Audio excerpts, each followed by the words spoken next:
Welcome to the Sound Doctrine telecast. Praise God for all the corrective teaching we received through this series of talk.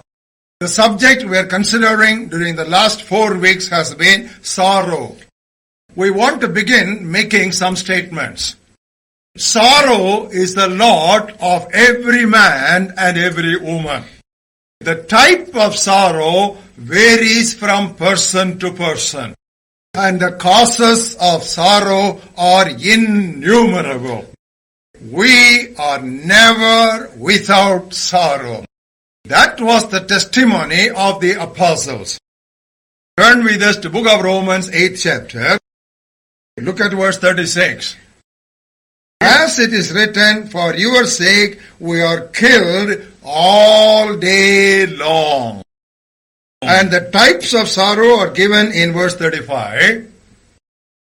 Tribulation, distress, and persecution, famine, nakedness, peril, sword. Such a variety, so many troubles and sufferings they went through, and that, they say, was all day long. However, they were victorious, as we read in verse 37. Yet in all these things we are more than conquerors through Him who loved us. In other words, they had known how to handle sorrow. The problem with most of us is that we do not know how to handle sorrow. Hence, our topic is how not to sorrow. So far, we have done 4 lessons. Lesson number 1. Do not dream of happy times always. Lesson number 2. Do not deny the feelings of sorrow. Lesson number 3. Do not be immersed in worldly sorrow. Last week we studied lesson number 4. Do not despise God's chastisement. Today we will move on to lesson number 5. How not to sorrow. Do not be afraid of men.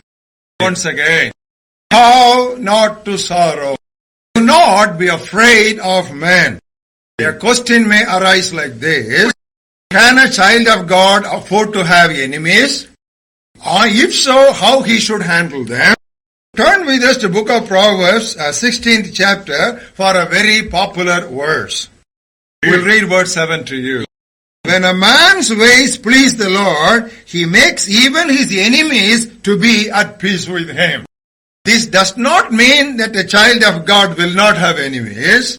This only means because a child of God is a godly person, he will not do evil to any man. So he is generally liked by any people. But the Bible is full of the stories of God's men who were severely opposed and tortured by their enemies. We can look at some examples. To begin with, we will go to the life of Joseph. We all know he was a godly young man. What happened? We'll read Genesis 49 verses 22 and 23. Joseph is a fruitful bough. A fruitful bough by a well, his branches ran over the wall. In other words, he was a blessing to other people. Even then, what happened? Look at verse 23. The archers have bitterly grieved him. They shot at him and they hated him. But how did he handle it? Look at verse 24. His bow remained in strength, and the arms of his hands were made strong by the hands of the mighty God of Jacob. Joseph was a good man. He was a blessing to others. But he was bitterly shot at by his enemy. However, his hands were strengthened by the God of Jacob. Another example we can think of is none other than Psalmist David. He was a man after God's own heart. But what does he say in Psalm 3 verses 1 and 2? How they have increased who trouble me. Many are those who rise up against me. Many are those who say of me there is no help for him in God. Not a few enemies, but he says many enemies and they have increased in number. And what did he do? Look at verse 4. I cried to the Lord with my voice. Prayed unto the Lord. And what did he do after that in verse 5? I lay down and slept, I awoke, for the Lord sustained me. Too many enemies. I prayed unto the Lord. I told the Lord all my problems. After telling him of my problems, I went off to sleep peacefully. And what does he say in verse 6 as a testimony? I will not be afraid of 10,000s of people who have set themselves against me around. Now come to Psalm 7 and we'll read the first two verses. O Lord, my God, in you I put my trust. Save me from those who persecute me and deliver me. Lest they tear me like a lion, rending me in pieces, while there is no one to deliver. You see here, David, he once tore off a lion's mouth. But now he is crying unto the Lord that his enemies want to tear him like a lion. And he cried unto the Lord. He cried unto the Lord, he had a conviction. That's what we read in the same Psalm, verse 15. Made a pit and dug it out and has fallen into the ditch which he made. You know, this is the kind of conviction we should have about people who are opposing us. Turn with us to Psalm 13. Again, read the first two verses. How long, O Lord, will you forget me forever? How long will you hide your face from me? How long shall I take counsel in my soul, having sorrow in my heart daily? How long will my enemy be exalted over me? How long, how long, how long, how long? 4 times in 2 verses he has mentioned. And he says, I have sorrow in my heart daily. We all know that Psalm 23 is a very beloved and favorite psalm. Even in that psalm in verse 5, you know what he says? You prepare a table for me in the midst of my enemies. And he was surrounded by rowdies. How do we say that? Look at Psalm 22. We'll read from verse 19. How does he compare the people who are working against me? They are like the power of a dog. And he said they are like a lion's mouth. They say they are like wild oxen. You know, a dog barks and it bites. And a lion will roar and devour. An oxen will gore. This is a picture of what a rowdy is. And that's what he says. So many rowdies are surrounding. Not only Joseph and David, even Jesus had the same Lord. He did everything to please his Father. He had no sin. He had no fault in him. He went about doing good only. But we know that his enemies, they hated him, they tortured him, finally they killed him. The same was the lot of the apostles also. Turn with us to 1 Corinthians 16th chapter. God was blessing them wherever they went preaching the gospel. 1 Corinthians 16th chapter and the 9th word. Great and effective door has opened to me. That's a blessing. But there are many adversaries.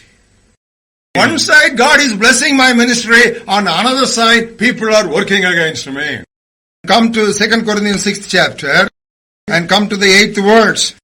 There he says, honor as well as dishonor. Then he says, evil report and good report. All these things will always go together. Come to the 11th chapter and look at the 26th verse. He says, perils of my own countrymen. And he says, perils of the Gentile. And he says in the same words towards the end, in perils of false brothers. Either side, there will always be problems, and a servant of God and a child of God should know how to handle it without fearing any of this. No child of God should be surprised if there are enemies always increasing. They may be open enemies or they may be even secret enemies. Now we will see how to be delivered from the fear of men. Turn with us to the book of Proverbs 29th chapter and look at the 25th verse. The fear of man brings a snare, but whoever trusts in the Lord shall be safe. What a beautiful statement. Out of this statement, that man of God by name Oswald Chambers has given a quote. When you fear God, you will fear nothing else. When you don't fear God, you will fear everything else. That was the teaching of Jesus, isn't it? Turn with us to the book of Luke to look at that very familiar passage. Luke 12th chapter, and we will read to you verses 4 and 5. I say to you, my friends, he was giving them an encouragement. My friends, do not be afraid of those who kill the body and after that have no more that they can do. But I will show you whom you should fear. Fear him who, after he has killed, has power to cast into hell. Yes, I say to you, fear him.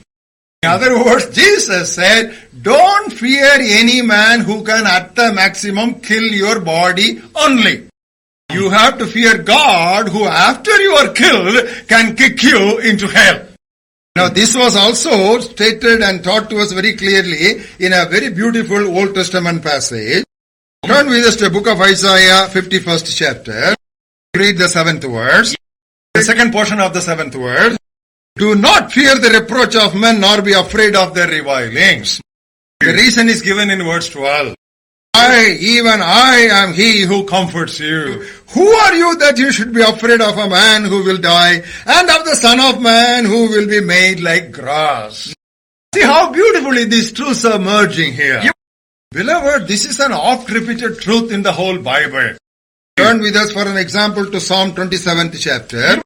Read from verse 1. Lord is my light and my salvation, whom shall I fear? Lord is the strength of my life, of whom shall I be afraid? Come with us to Psalm 56. This repetition is not without meaning. Look at verse 4. In God I will praise his word, in God I have put my trust, I will not fear. What can flesh do to me? And come to the 11th verse.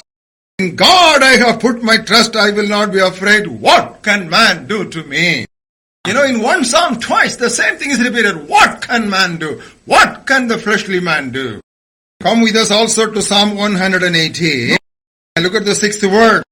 Lord is on my side, I will not fear. What can man do to me? The same truth is carried for us together into the New Testament by Apostle Paul. You all know that beautiful passage in Romans 8th chapter.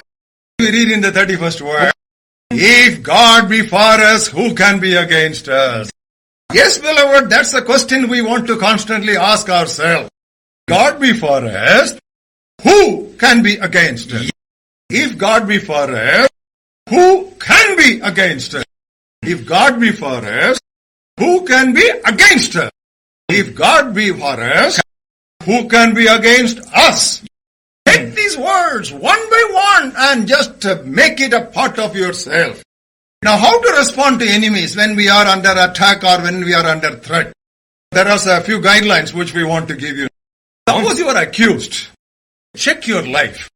If there are things to be set right, set right. After you set them right, go ahead with all boldness. Because God uses even our enemies and opposers to straighten our path. That's what we read in Psalm 27, and we will read to you verse 11.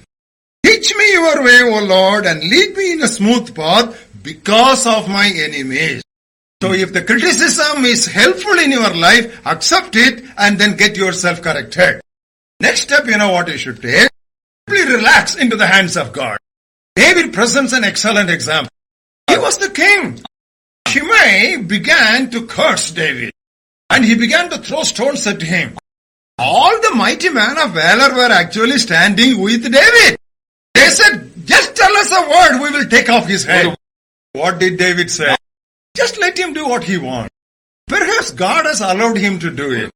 Because of what he is doing, the blessing of the Lord will come upon him. Another occasion, Amalekites, they just came and destroyed things belonging to David, burnt things, and they carried away men and women. And the people wanted to stone David. But what does the Bible say? David encouraged himself in the Lord. Not only David, even prophet Jeremiah. He was a very true prophet. He spoke only what God told him. So people wanted to stone him and kill him. What did he do? You do whatever you want to do. I am safe in the hands of God.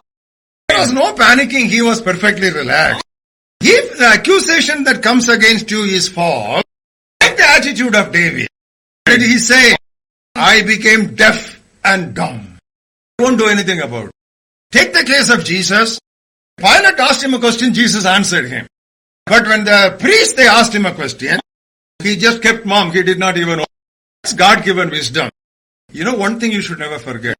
The devil uses the fear of men to paralyze us.